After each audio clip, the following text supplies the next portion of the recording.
معزز سامعین، اللہ رب العزت قرآن مجید میں ارشاد فرماتا ہے، اللہ ولی الذین آمنوا یخرجہم من الظلمات الی النور، کہ اللہ ایمان والوں کا ولی ہے، یخرجہم من الظلمات الی النور، کہ اللہ جو ہے وہ ظلمت سے نور کی طرف جو ہے لوگوں کو نکالتا ہے، یعنی کفر کے اندھیرے سے ایمان کا جو نور نصیب ہوتا ہے وہ اللہ کی دی ہوئی توفیق کے ساتھ ہوتا ہے۔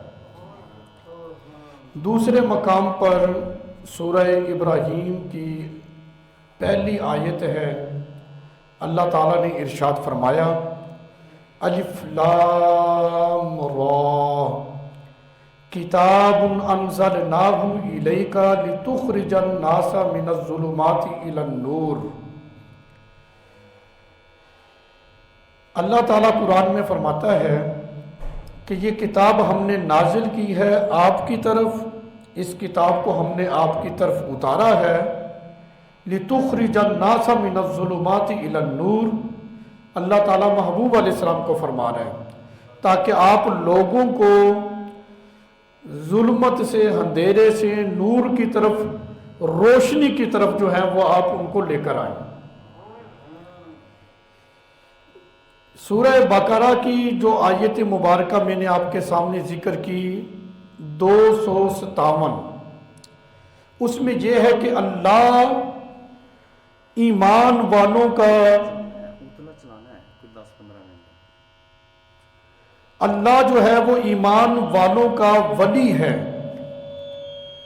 یخرجہم من الظلمات الی النور، اور اللہ تعالیٰ جو ہے وہ اندھیرے سے نور کی طرف، روشنی کی طرف لوگوں کو نکالتا ہے، اپنے بندوں کو۔ اور سورہ ابراہیم کی پہلی آیت میں اللہ تعالیٰ فرماتا ہے، الف لام را کتاب انزلناہ الیک لتخرج الناس من الظلمات الی النور۔ اللہ تعالیٰ اپنے محبوب سے فرماتا ہے کہ یہ کتاب ہم نے نازل کی آپ کی طرف تاکہ آپ لوگوں کو اندھیرے سے روشنی کی طرف لے کر آؤ۔ مطلب یہ ہے کہ نبی کریم علیہ السلام اپنے رب کی دی ہوئی عطا کے ساتھ لوگوں کو کفر کے اندھیرے سے نکال کر ایمان کا نور ان کو عطا فرماتے ہیں۔ یہ تو ہو گیا قرآن مجید۔ نبی کریم علیہ السلام کے چچا بھی ہیں، حضرت امیر حمزہ، آپ کے ردائی بھائی بھی ہیں، کہ ام ایمن کا سرکار نے بھی دودھ پیا، انہوں نے بھی پیا۔ اس اعتبار سے حضرت امیر حمزہ رضی اللہ تعالیٰ عنہ نبی پاک علیہ السلام کے ردائی بھائی بھی اور آپ کے چچا بھی۔ حضرت امیر حمزہ رضی اللہ تعالیٰ عنہ نے شکار والا لباس پہنا ہوا ہے، اور جب وہ تشریف لائے دیکھا نبی پاک علیہ السلام کی پیشانی سے خون بہہ رہا ہے، قطرے نکل رہے ہیں۔ حضرت امیر حمزہ رضی اللہ تعالیٰ عنہ نے نبی پاک علیہ السلام کی تھوڑی مبارک کے نیچے ہاتھ رکھ کر نا، چہرہ اوپر کو کر کے پوچھا کہ بتاؤ آپ کو کس نے مارا ہے؟ حضرت امیر حمزہ رضی اللہ تعالیٰ عنہ عرب سوسائٹی کے اندر بڑے خوبصورت نوجوان تھے، بڑا شریرہ بدن تھا آپ کا، جمپ اتنا لیتے تھے کہ اتنا گھوڑا بھی جمپ نہیں لیتا، اور آپ کے پاؤں کے اندر خم تھا، جس کے پاؤں میں خم ہو نا وہ پاؤں کا بڑا تیز ہوتا ہے۔ حضرت امیر حمزہ نے وہ ہاتھ نبی پاک علیہ السلام کی تھوڑی کے نیچے رکھا اور عرض کی کہ بتائیں آپ کو کس نے مارا ہے؟ نبی کریم علیہ السلام نے فرمایا کہ مجھے ابو جہل نے مارا ہے۔ حضرت امیر حمزہ رضی اللہ تعالیٰ عنہ ابھی ایمان نہیں لائے تھے، ان کے ایمان کا سبب کیا بنا؟ عرض کرنے لگے کہ ابھی عبداللہ جو سرکار کے والد گرامی ہیں، حضرت عبداللہ رضی اللہ تعالیٰ عنہ، ابھی تو عبداللہ دنیا سے رخصت ہوئے، ہم سب تھوڑا مر تھوڑا گئے ہیں، ہم تمہارے دشمن کا پیچھا کریں گے، دیکھتے ہیں ہمارے ہوتے ہوئے کون تمہیں مارتا ہے۔ حضرت امیر حمزہ رضی اللہ تعالیٰ عنہ وہاں سے سوار ہوئے، آپ پہنچ گئے بیت اللہ شریف کا جو باب عبدالعزیز ہے، جو دروازہ ہے، اس کے قریب ایک مقام ہے تاواتیہ، وہاں پر وہ بیٹھ کر نا ابو جال اینڈ کمپنی کعوے پی رہے تھے، حکے پی رہے تھے۔ حضرت امیر حمزہ وہاں پر پہنچے، ابو جال سے کہا کہ تو نے محمد عربی کو مارا ہے؟ وہ بڑا متکبر تھا، کہنے لگا ہاں مارا ہے۔ تو پھر آپ نے فرمایا اچھا اگر ایسی بات ہے تو صفوں میں سے باہر نکلنا، آؤ میں بھی اکیلا ہوں، اکیلے باہر آؤ۔ ابو جال متکبر تھا، آ گیا باہر۔ حضرت امیر حمزہ رضی اللہ تعالیٰ عنہ نے ایسا جمپ لیا کہ اسے موقع نہیں دیا، اس کو زمین پہ گرایا، اپنی کمان اس کے ماتھے پہ ماری، اس کے خون سے اپنی کمان کو رنگا۔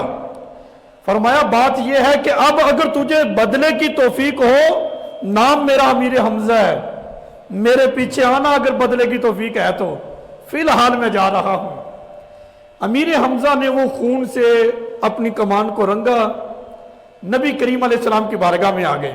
اب بات بڑی لطف والی ہے، سرکار علیہ السلام کی بارگاہ میں حاضر ہوئے، عرض کی یہ دیکھو یہ تمہارے دشمن کا خون ہے، میں بدلہ لے کر آیا ہوں۔ اب یہ موقع تو خوشی کا تھا، لیکن میرے آقا علیہ السلام نے فرمایا اے حمزہ لوگوں کو مارنے سے میرا مدعا پورا نہیں ہوتا، اگر تم کلمہ پڑھ لو تو مجھے بہت خوشی ہوگی۔ حضرت امیر حمزہ نے عرض کی بھی بات یہ کہ آپ کو راضی کرنا ہے، ناراض تو آپ کو کرنا نہیں پوچھا کلمہ کیا ہے، اس کا مطلب کیا ہے، فرمایا تو جس طرح راضی ہوتا ہے راضی ہو جا، چل پڑھا کلمہ مجھے۔ کلمہ پڑھا اور مسلمان ہو گئے۔ مطلب یہ ہے کہ نبی پاک علیہ السلام کی جو محبت ہے نا، وہ ایسا انقلاب برپا کرتی ہے کہ جو کام کچھ بھی نہ کر سکے، کوئی طاقت نہ کر سکے، وہ کام انسان سے رسول اللہ صلی اللہ علیہ وسلم کی محبت کروا دیتی ہے۔ یہ محبت تو ہے کہ ہم نے تو رسول اللہ صلی اللہ علیہ وسلم کو دیکھا بھی نہیں، لیکن کچھ شاگ جو ہیں بن دیکھے سرکار کے نام پہ بھی اپنی جانیں قربان کر رہے ہیں۔ محبت جو ہوتی ہے یہ انسان سے بڑے بڑے کام کرواتی ہے۔ ابو داؤد شریف اس کا جو ادب والا چیپٹر ہے، کتاب الادب، اس کے اندر یہ روایت ہے، حضرت انس رضی اللہ تعالی عنہ تقریباً 10 سال نبی پاک علیہ السلام کی خدمت کی ہے، حضور علیہ السلام کی خدمت میں رہے۔ خدمت کا صلہ پتہ کیا ملا؟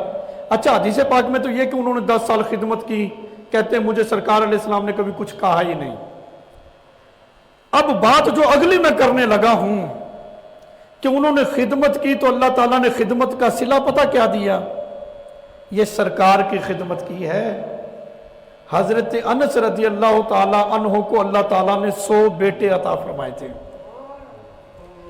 ایک روایت میں 100 بیٹے، ایک روایت میں 118 بیٹے، ایک میں تقریباً 90 بیٹے، یعنی زیادہ جو قوی روایت ہے وہ 100 والی ہے۔ اس لیے میں نے یہی ذکر کر دی ہے کہ 100 بیٹے اللہ تعالیٰ نے حضرت انس رضی اللہ تعالیٰ عنہ کو عطا فرمائے۔ یہ سرکار علیہ السلام کی محبت کا صلہ ہی تھا۔ میں کہتا ہوں اگر دنیا چاہتے ہو، آخرت چاہتے ہو، اپنی قبر کی بھلائی چاہتے ہو، حضور علیہ السلام سے محبت کر لو۔ کریم آقا علیہ السلام کی محبت ایک ایسی چیز ہے جو انسان کو دنیا بھی دے دیتی ہے اور آخرت کی منازل بھی اس محبت سے آسان ہو جاتی ہیں۔ اللہ اکبر۔ حضرت انس رضی اللہ تعالیٰ عنہ نے نبی پاک علیہ السلام کی خدمت میں عرض کی ہمارا باغ ہے وہ صحیح سے پھل نہیں دیتا، آپ آئیں اپنے مبارک قدم رکھیں، دعا کریں، یہ پھل صحیح سے دیا کریں۔ میرے آقا علیہ السلام نے فرمایا آجو چلتے ہیں۔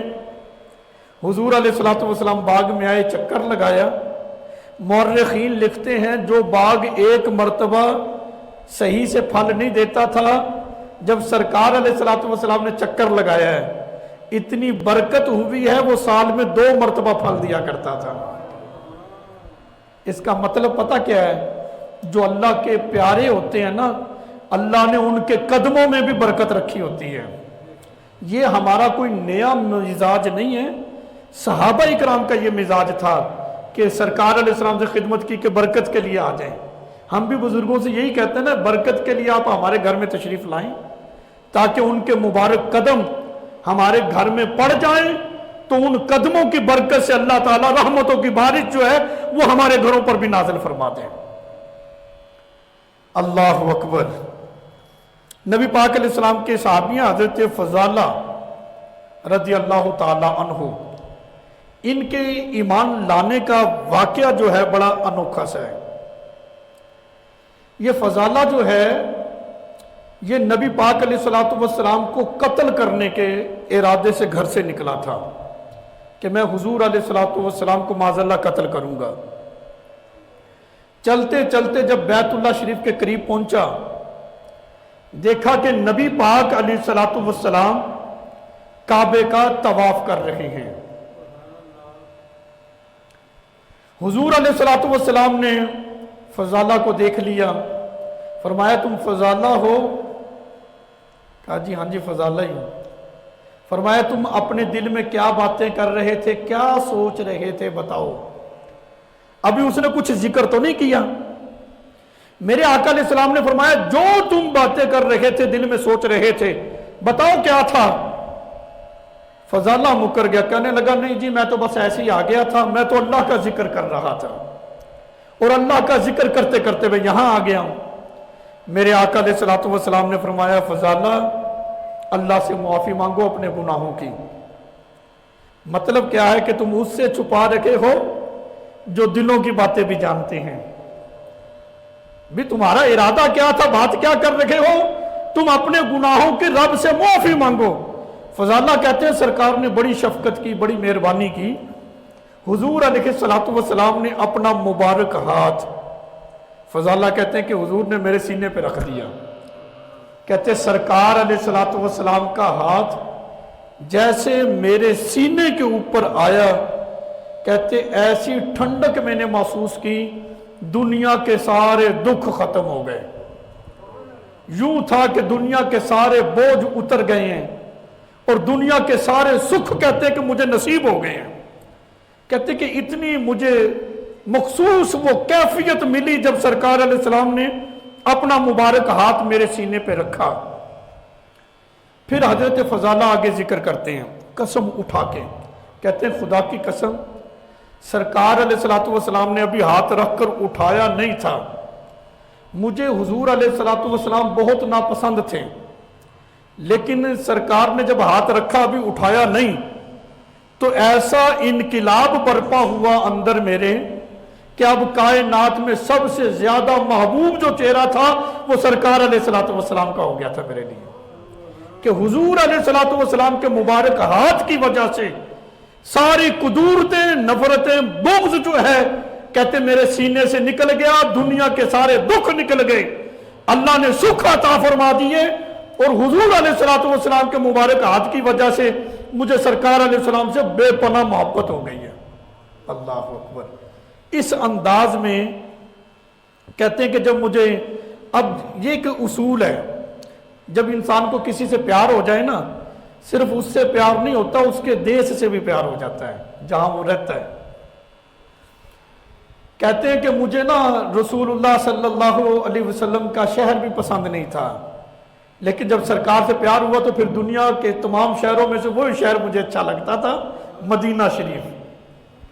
اب مدینہ شریف سے اتنا پیار کیوں ہے؟ حضور سے پیار ہے نا، اس لیے مدینہ مدینہ مدینہ کرتے رہتے ہیں۔ صحابہ نہیں کہتے تھے کہ ہمیں وہ پسند تھا کہ ہم اس سے پیار کرتے تھے، حضور علیہ السلام کے شہر سے بھی۔ کہتے ہیں ایسا انقلاب برپا ہوا کہ اب مجھے سرکار سے محبت ہو گئی، کائنات کی ہر شے سے بڑھ کر حضور علیہ السلام کے شہر سے محبت ہو گئی۔ اللہ اکبر۔ حضور علیہ السلام پر ایمان لے آئے۔ یوں یہ مسلمان ہوئے حضرت فضالہ رضی اللہ تعالیٰ عنہ۔ کہتے ہیں کہ ایک لڑکی تھی جس سے میں گپ شپ لگایا کرتا تھا، یہ دور جاہلیت کی بات ہے، ابھی ایمان نہیں لائے تھے۔ فضالہ کہتے ہیں کہ میں اس سے گپ شپ لگاتا تھا،